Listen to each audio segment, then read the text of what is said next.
Hello and welcome back to the channel where we are building a video game from scratch using Love2d and Lua. We added the new spell, right? It's the water spell, and it works on geckos for sure. If we blast our gecko, it slows their slows down their walk speed until that fades, and then they speed up again, right? And we just added a little like entity checker, so we can click on the entity and now see the walk speed live, right? If we hit him here, oh no, get him! Walk speed down to 5 and then back up to 14.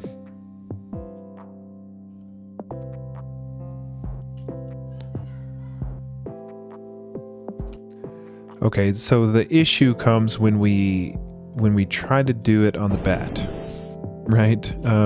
Because all of that stuff was on the entity class, which the bat is also an entity. It just kind of look, it modifies its walk speed because it's down to 5 and then back up to 11, but it didn't look like the bat really sped up.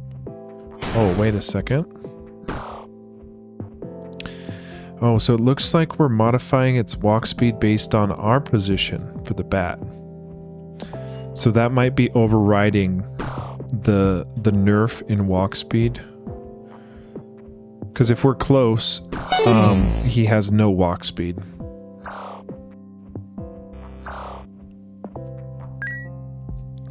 Okay, so it's probably something to do with that. We have it, dependent on distance, because once the bat's close to us, its walk speed stops because he stops tracking us. So we might track that down so that we can see. The thing I'm thinking about though, and we might still keep it this way, is that the water spell is supposed to be super effective against the lava enemies up here in the volcano area. So when you're in the volcano biome, the water spell is supposed to be super effective against those guys. And there are magma bats up here in the top right. And that means that these normal bats might have making effects stack and interact instead of overwrite is rough. Yeah, definitely. As that complexity builds, it's harder to get it to not overwrite, but then also to debug it. It gets tricky. But we might not change it for this bat, because it's kind of like it shows that it does. I guess the damage flash is kind of misleading, right? Like when he flashes red, it looks like it's doing something to him when it is technically nerfing his walk speed, but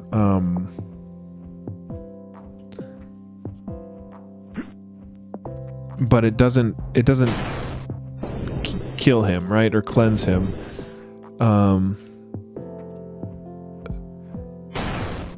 But this is kind of, I don't know what to do, like, because we could decide that water doesn't do anything against these bats.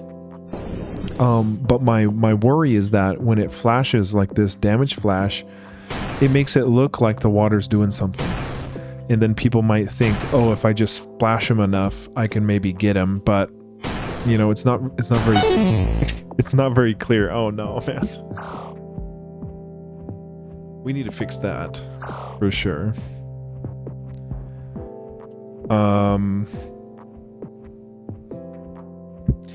Make something to combine the modifiers. Yeah, I think that is the move. I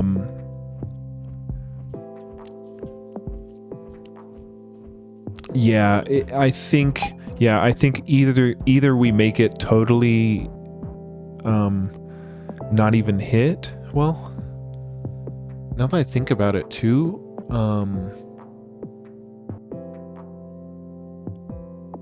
because the animation for the water spell is already baked in, right? So like when we fire this guy, it splashes as if it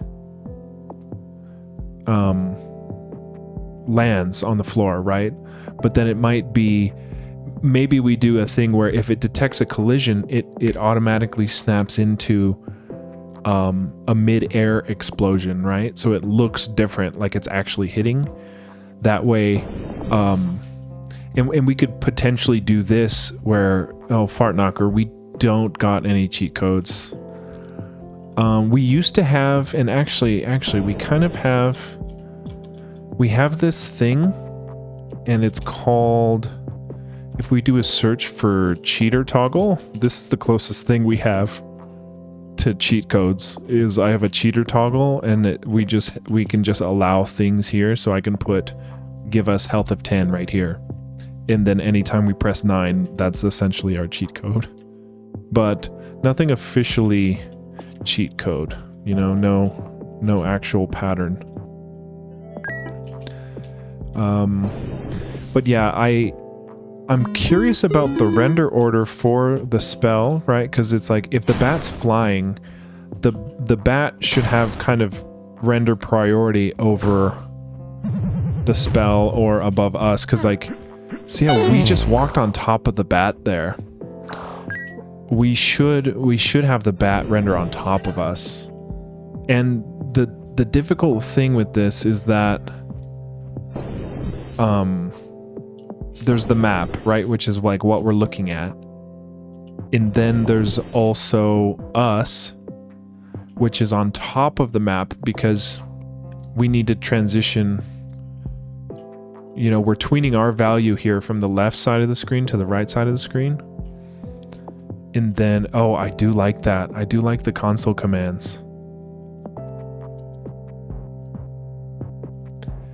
Yeah. So there is, so like if you look at, like when we walk in here, right, we've got the thing rendering above our head, right? So it's a layer in that sense. But that's just with the map and the drawing.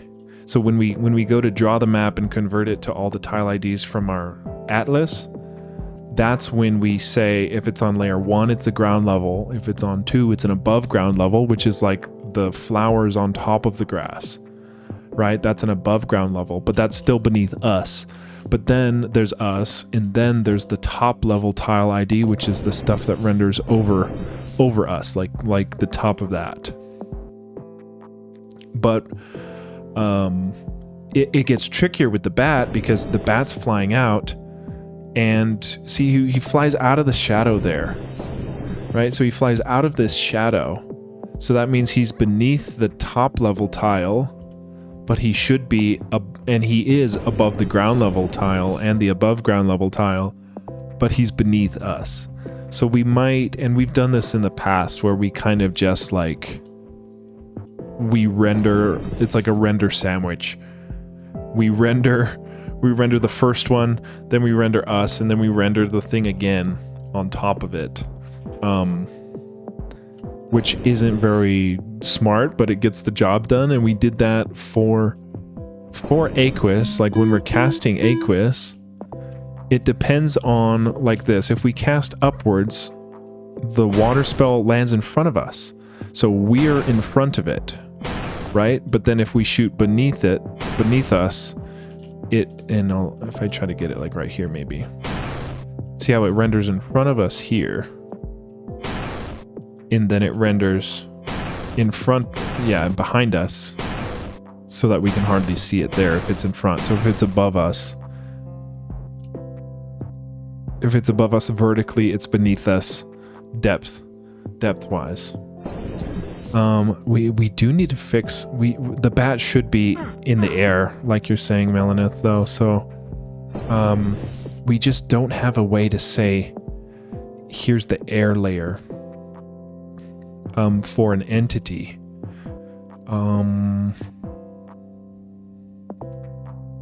because the player is rendered outside of the map. And that's the hard thing. Everything that we see in any given screen here is the map, but the player's rendered outside of it because we need to tween between two different maps, and that's what I call a scene. A scene is a current map as well as the next map if we're transitioning. So the render order or like changing a bat to render on top of us but beneath a top level tile ID like this, because he flies out of the shadows here. And I don't know,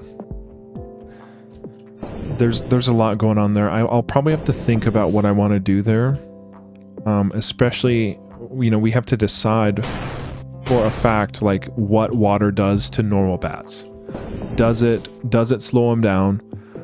I kind of like what you were saying, Melanef, where you're saying like just combine the modifier, so it's like it would definitely slow it down. But then if it's a weakness, right? If it's like a rock paper scissors weakness thing where you're fighting a magma bat, the water will cleanse them in one go, just like how the fire cleanses things from the forest, like the geckos or the boars. It cleanses them in like one hit. Yeah, so there's a lot to decide here. There's also so like if we take a look at what we have left to design, right? We've got our second spell, which is really nice. We need our 2 other spells plus our 3 other tunics, and then we can worry about making songs for the sheet music later. They don't really change how the game plays. It's just like different songs.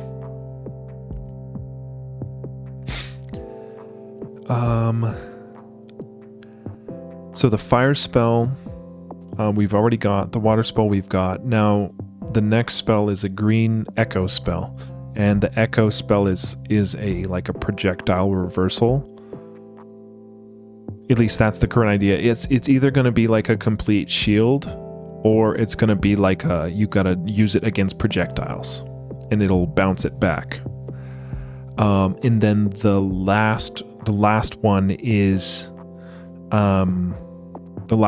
is a locks spell, which is yellow, and it'll shoot a yellow beam of light across the screen. Yeah. So what's up, Connell? What's up, dude? You want to play the game? You can play the game. You just got to go to github.com/ No, you can play at tashio.dev. You could play on the phone. So if you steal anyone's phone, you can go to tashio.dev and play the game. At least an old version of the game that works on mobile. Okay, so see, look at there. We had, dude, the render order layer is going to be an issue for a lot of this. Because I just saw the bat, see, it kind of goes under that hidden layer. Yeah, there is a little layer. And I'm thinking, I don't know if it's too much, Melina, to add any particles to the water cast. I kind of don't want to get too crazy with it. So we might keep it there. But I like the idea that, like, if we have one area with super fast geckos like this, right? Like, they're super fast. So the idea is you can blast them with the slowdown spell and it slows them down, and now you have time to aim and get your thing going.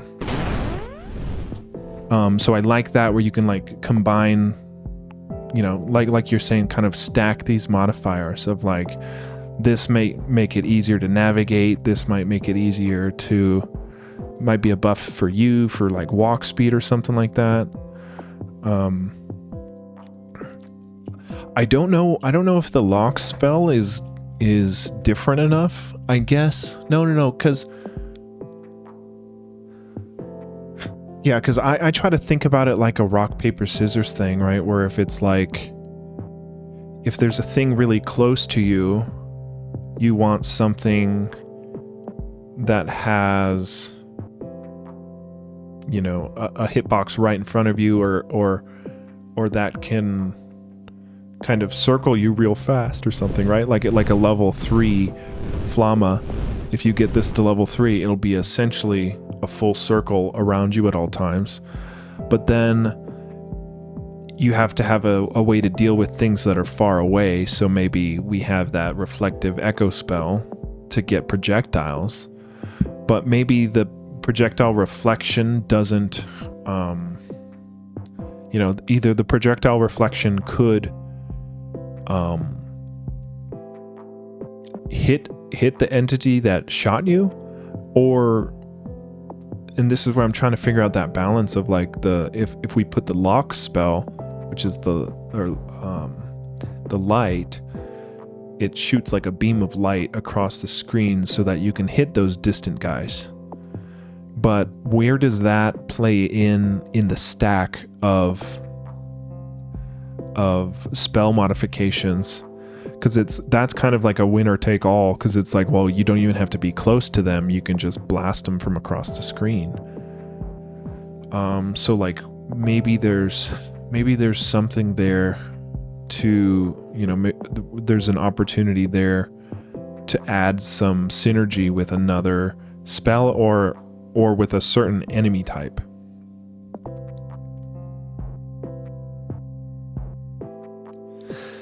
But yeah, we need to figure out, I'm thinking moving forward, because we're trying to finish the game by the end of 2027, and we've only got about a quarter of the game done. But what I'm hoping to do is to kind of make like a playground of the different spells we've got, and kind of play with different scenarios and different types of entities, so that we can see what kind of mechanics like naturally come out based on certain fight styles from the entity. So like we can see in the desert we're gonna have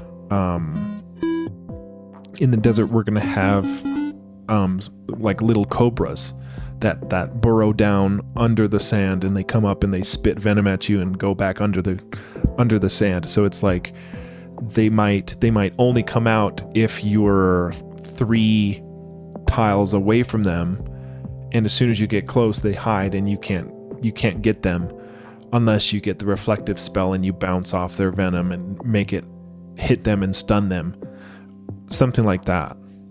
But to make like a little playground of like, okay, well, if cobras are one type of enemy here in the desert, what might it look like to make like a different type that plays synergistically with another spell that you might have? Because the other thing we got to think about is like how and when we bring the other elements into play. So it's like the game's about, you know, adventure and exploration. So I want it, you know, to not be wholly, what's the word? Like, unfriendly, hostile. Like I don't want it completely hostile. I want it to be like, this place is tough, and maybe if you don't even have the correct element yet, you might still be able to sneak your way through and do it. It's just tougher, and it becomes easier if you do the synergistic method, whatever that comes out to be, which I don't know yet. I'm also thinking about this entire game so far has been a one map stationary view, right, where we only see a map like this, and then if we walk to another one we get another scene, another map. And this is great because this is, you know, this, I'm modeling it after my favorite Zelda game, but when I'm thinking about it, it would be nice if maybe there's a dungeon, or maybe there's a certain biome where the camera can follow you around, so that we're not limited by the level design of putting things all in the corner, because it's like we have to almost always have something in the corner, because you can't walk into a scene when you know what I'm saying, like because if there was no stump here and we just walk left, we could walk into something, and we can't walk into something, so we have to kind of pre-block it so that you can't accidentally get clipped. And it's just limiting in terms of level design, and I think it'll be limiting in terms of combat when we get to more interesting fights. So maybe when we get to the boss of the biome, maybe there's a stage which is maybe like a 4 or 6 screen spread of like you have 4 scenes to walk in between, or 6 scenes to walk in between, but the camera can follow you, right? Like Chalacade's game, where it's very open and you can walk around and the camera just follows you. We'd have to handle things really differently for that. I mean, maybe we can treat it as a big scene, because right now we're like, if you guys look at the code base and see how we're doing it, it's very, I guess I would call it rudimentary, where it's like we're only worried about what we're looking at. Like as far as the game's concerned right now, the only thing it's really doing is anything that's in this current map, and that's about it. Only when we initiate a scene transition do we then say, okay, well, let's see what kind of entities are over here. Let's see what kind of music belongs over here. Let's pull the sprites and the animatables from this new scene. And then we only handle like bite-sized pieces, which is great for me as a beginner developing this stuff, because I'm like, well, you know, we just do a little piece at a time. But yeah, thinking about the combat and the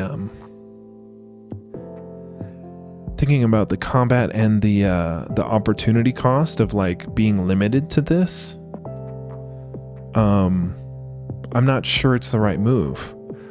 I mean, maybe we could find and design a boss battle that takes place here in one scene. I mean, I know Zelda Link's Awakening does it, but it's almost always like all the bosses are always in a dungeon, and the dungeon always has 4 walls, and then you just learn the pattern and do whatever, which is fine. But I do think this the synergy between the different spells could be what makes this interesting. But we have to have like hard rules about what works and what doesn't, because it's like right now flame cleanses every corrupted thing. So if you have one spell that cleanses everything, why would you do the other spells, right? Well, yeah, maybe you'd want to slow down if they're super fast. But at the end of the day, if you just max out your Flamma spell, then you've got 3 going around you. You can just sit here and camp, and they'll just walk into you, you know? So it's a tough balance. So all this to say, you know, we've been recording, what, 30, almost 25 minutes, and I haven't done any code yet. But we need to know what to code, because right, I'm at a standstill.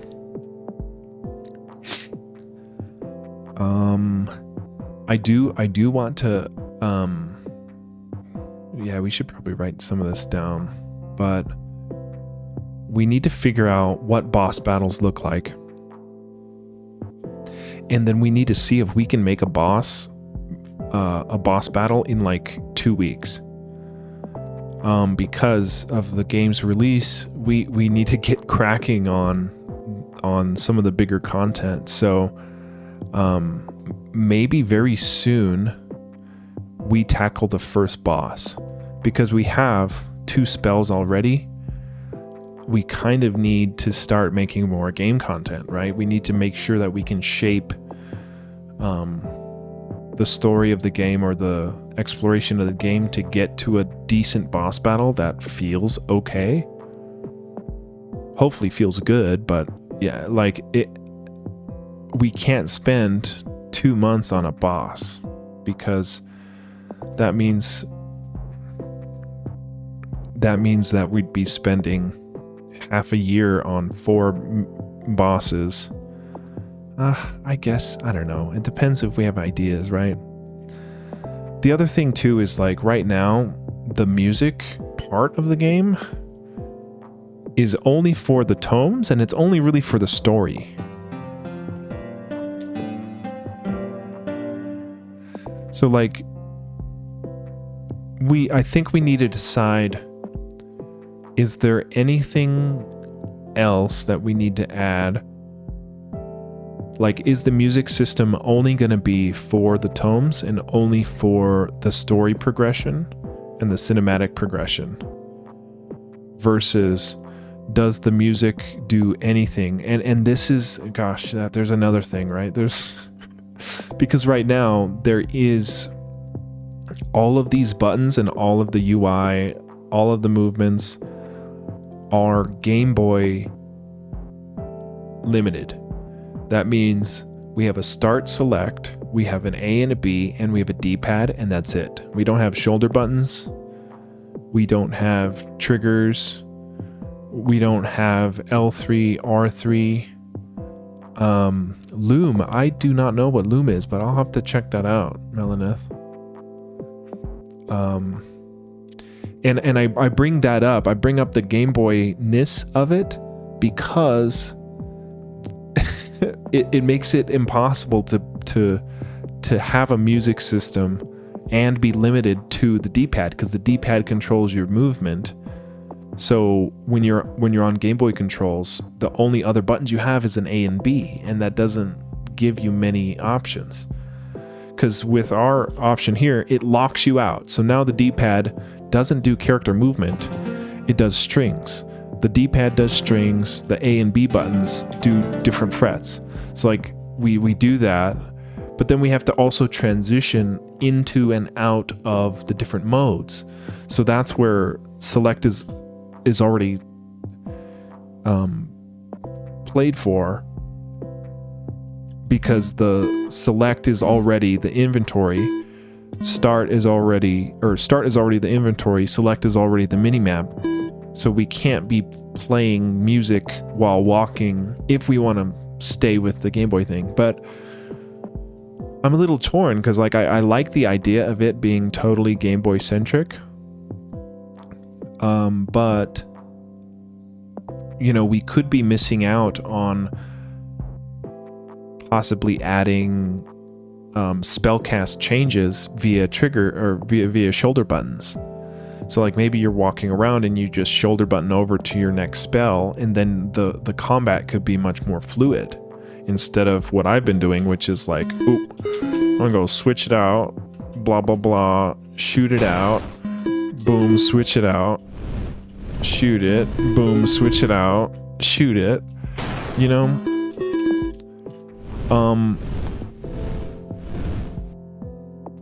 So I need to make a decision on that. We're gonna be publishing the game to Steam, right? Mac, Linux, and Windows. But Love2d can also compile to iOS and Android, which is one reason why I spent so long on getting the Game Boy controls working. Because I thought, well, if we want to either publish to the web like we do, or publish to iPhone, which we could, then if all of our logic is baked into the Game Boy setup, those ports for those versions of the game are not only possible, but easy.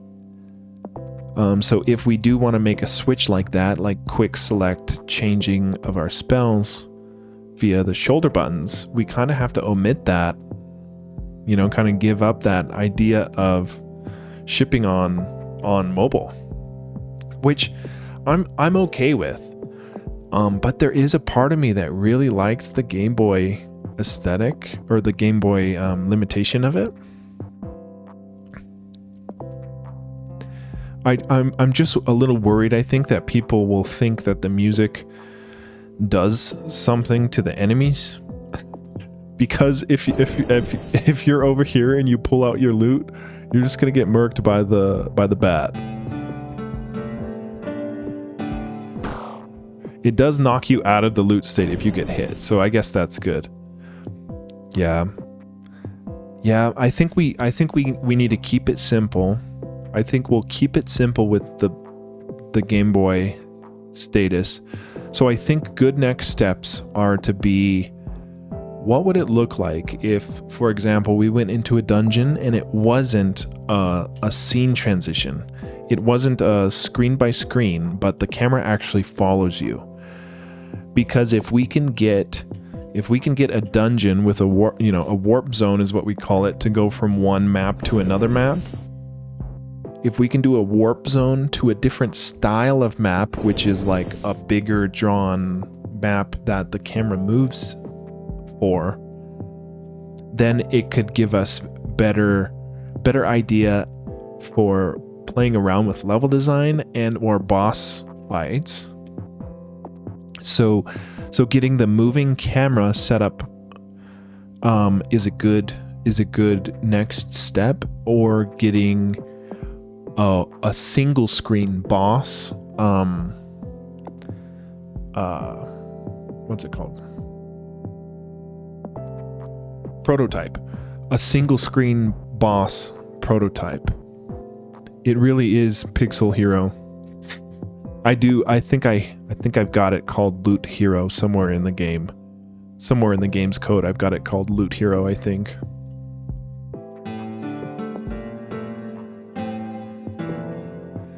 And maybe there could be, like maybe the loot, since you get the tablature for the song, right? You get the tablature for the song after beating the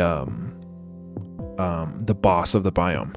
So there's a couple of steps, right? Like you go deep into the corruption of the biome, you find the boss, you defeat the boss, you get the tome, and then the tome has a riddle that, like this first one here, you've got to play it over here by the mage's castle, because we've got these little like inscription blocks, like right here. So like this little inscription has the same image of our tome that we can equip, and it's just to show like, hey, this is where you do to progress the story, right? So like once you can play the song on the correct place, then it does the cinematic, and that's how you get to the next place. But since getting the tome requires defeating the boss, maybe we could have little parts of the boss fight incorporate some music. That way we're not only using the music only for cinematics, but it could be, like maybe it's like maybe when you do whatever the trick is to splash the evil boar in the forest biome, you splash him on his butt and he can't stand up, and in that meantime it activates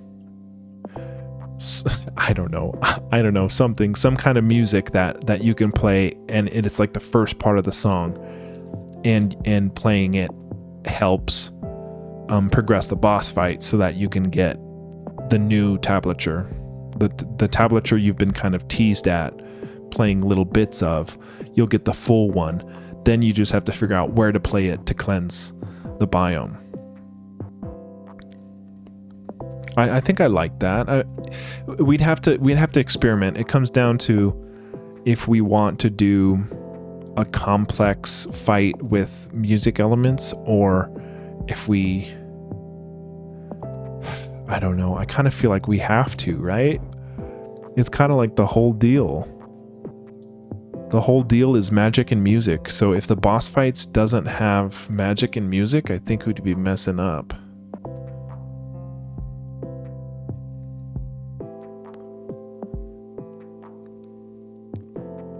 Do you mean you know the tune? Like you know the what you have to play via human knowledge? Like you're saying, like Mary Had a Little Lamb, for example, like that could trigger something.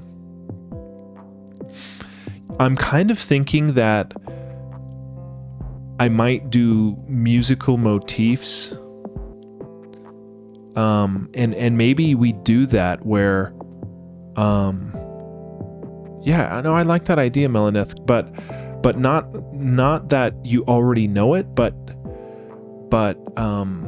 let's say it's just 3 notes, right? And let's say once you finally splash the boar boss, right? The evil boar in the forest, you splash him with the water spell. He lands on his butt, and when he lands on his butt, a 3-note melody comes out. And it doesn't tell you the notes for it. It doesn't tell you it's the bottom string 2nd fret. It just tells you bam, bam, bam, whatever. And then if you play that thing, it signals a shift or something. So like there's in-game clues, but it's not necessarily the tablature. And then once you defeat him, then you get the actual sheet music that has pieces of that song. I kind of like that. Can I just speedrun it? Like, you want to see me speedrun the game?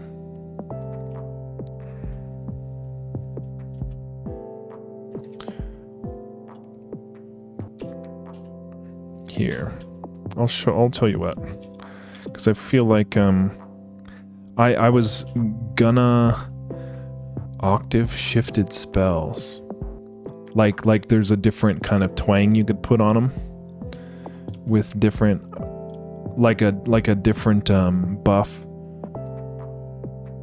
or music on the spells or something. I like that. Because I do like, I wanted like a little bit of, oh, gotcha. If a speedrunner knows the songs, yeah, it doesn't work like that. But can they skip the boss, miss out, but get there by skill? As of right now, it doesn't work like that. Because you have to, like, the whole music system and the music notation that I created is very timing specific, right? So it's like if you're doing it by skill, you know what? Hold on. You're giving me an idea though, because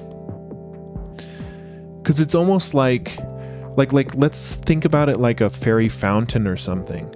And like you go into the fairy fountain and you hear like a beautiful little lullaby of a music melody, and you don't need a tome equipped to play the melody that you're hearing, right? But if you do play it, it might give you a little buff, because like you can get there by skill. So it's like that by skill, it's almost like a cheat code where if you know the melody, you can do it regardless of getting a tome, and maybe you get a little buff. Maybe it's your vibrancy depletes slower, or your walk speed is boosted, or your spellcast. We can't really mess with the spellcast Manus system much at all, really. But maybe we could do a vibrancy, ease of use, or a walk speed buff, something like that, because then it gives the player a reason to play the lute more and to pay closer attention to in-game.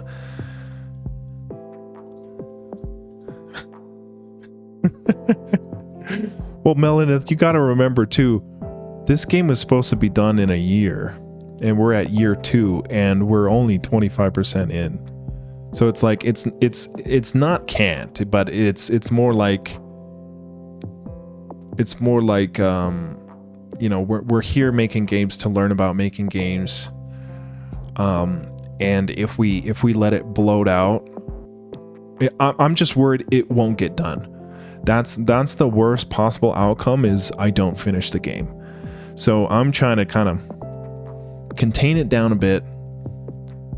So when I say can't, it's more like shouldn't, because of scope creep and because of this stuff. I know we're just kind of like talking about ideas here, but I'm trying to keep in mind the 2027 release, and if the next year development goes like the first 2 years of development, we won't even kind of get there. So I want to keep it simple. Oh man. But yeah, no, I agree with you though. Like, we shouldn't say can't. I do like this idea though of the skill-based loot something. So like I like that idea, because that could be simple enough. And we have a system for cataloging notes and stuff. So I know because I thought I was going to finish the demo last April, and I didn't finish it until this March. So that's almost an 11-month difference, and that's the 1,000 tiny things you're talking about, Melaneth. All of that stuff just can kill you. Okay, well, I think moving forward, I think the two things to try are, let's see if we can get the camera moving on a bigger zone. Because I think we're deciding on dedicating to the Game Boy controls for ease of use and sharing. Because it'd be nice that people can go on the App Store and download it and play it like a Game Boy. I like that idea, and we've made it so that that's possible already. That's a zero effort needed to continue that route, because we already did the work.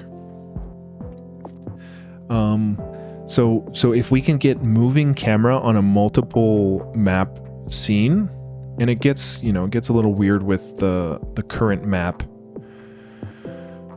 because when we're looking at the map here, we've got segments, right? We've got this 7.4, 7.5, 7.6, 7.7. We've got all of these maps. So if we say, okay, well, all of the desert, the camera just follows you, then we still need to have some sort of way for us to keep track of all the entities in a big what is LTTP? But yeah, it is I don't think it'll be all that difficult. I guess it just depends on Link to the Past. Yes. Yeah, exactly. So I might have to play I never played Link to the Past. Is that the Game Boy Advance one? Or I'm thinking of Minish Cap.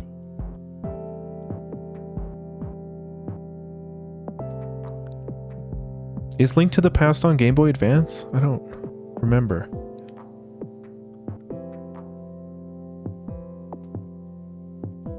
Oh, really?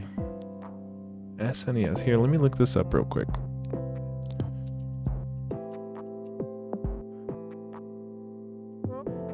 Oh, I remember this one now. I've only ever played this on emulator. Yeah, this was a good one. This was a really good one. I remember this. That might be good research. Honestly, I haven't played... I should watch that. Give me some ideas, because yeah, my little brain was like dead set on the map transitions, just like Link's Awakening, which is totally fine, but I'm not good enough at level design to have that be the only thing. And I don't want the game to feel stale. I want it to feel big and expansive and fun and explorative. I don't want it to feel limiting because of the scene transition that I decided on sticking to. So I think we should... I think that should be the next step, is the multi-map support, because then we can make more complicated stuff and have it feel more like an exploration game.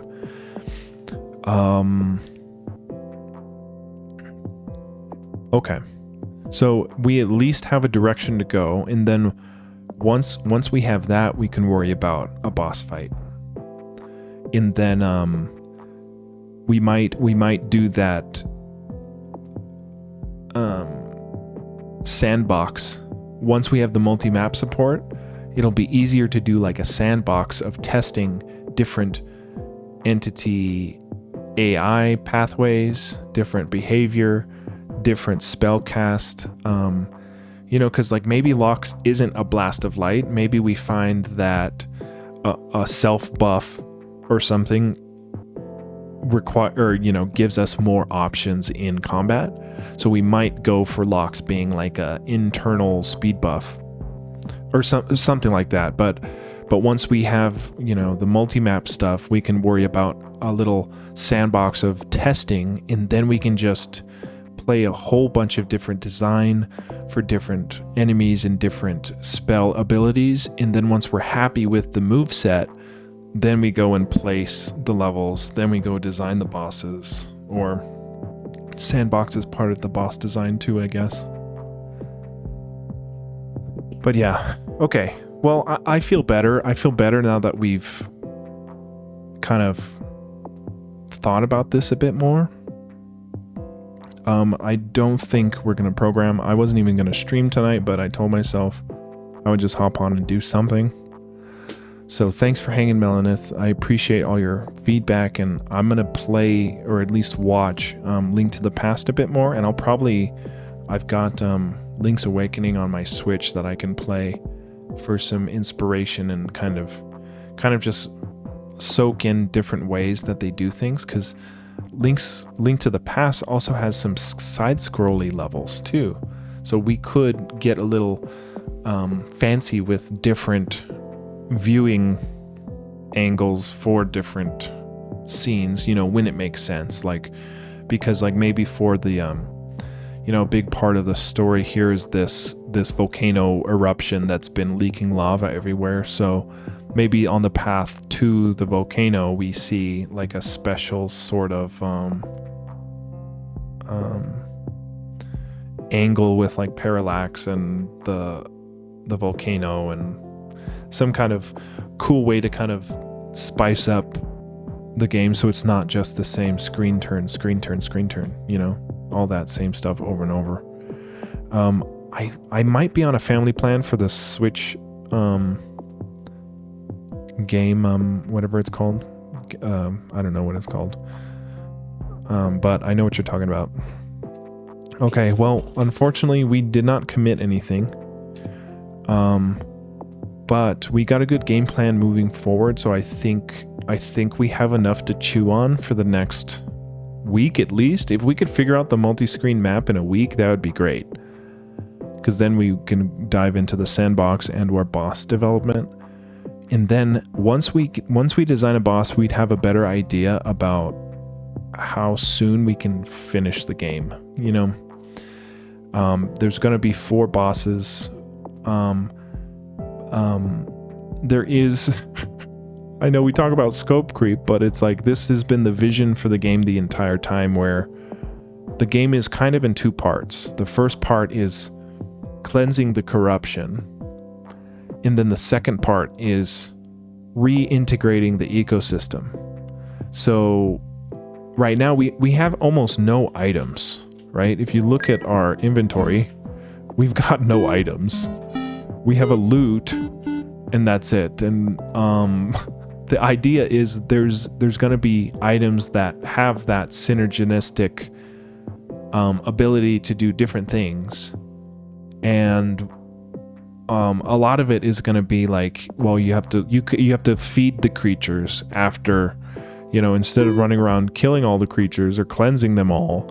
Once their habitat is free of the corruption, you still have to help them reintegrate back into the ecosystem by luring the geckos back to their nest, or feeding the ice crows, bird seed or different stuff like that. So we should get a proof of concept for that second half of the game sooner rather than later. So at least around the time we're finishing boss stuff, we should at least have a prototype of what that because once you cleanse the biome, the creatures in that area will be cleansed, right? Once you play the tome for that biome. So it's like once you defeat the boss, you get the tome. Once you play the tome, it'll cleanse the biome, and then you have to reintegrate the ecosystem. So I guess that makes natural sense. Once we defeat a boss, then we need to at least have one proof of concept for that mechanic, and then we will have a good idea of a timeline for how soon we can finish the game.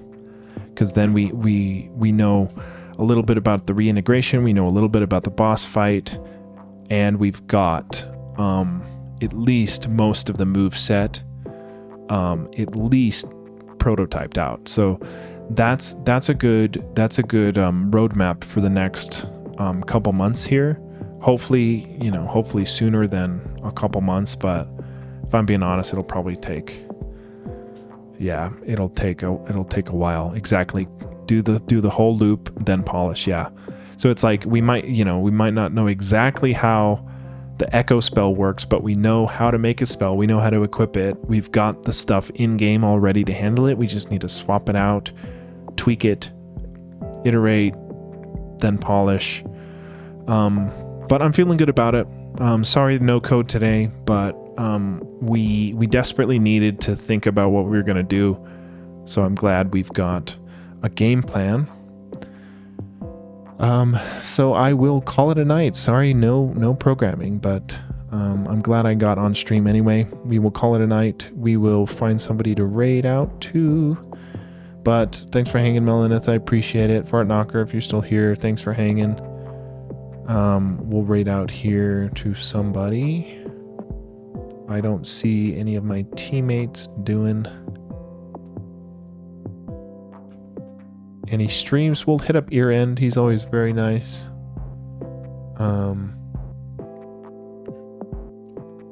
But yeah, catch y'all later. Thanks for watching.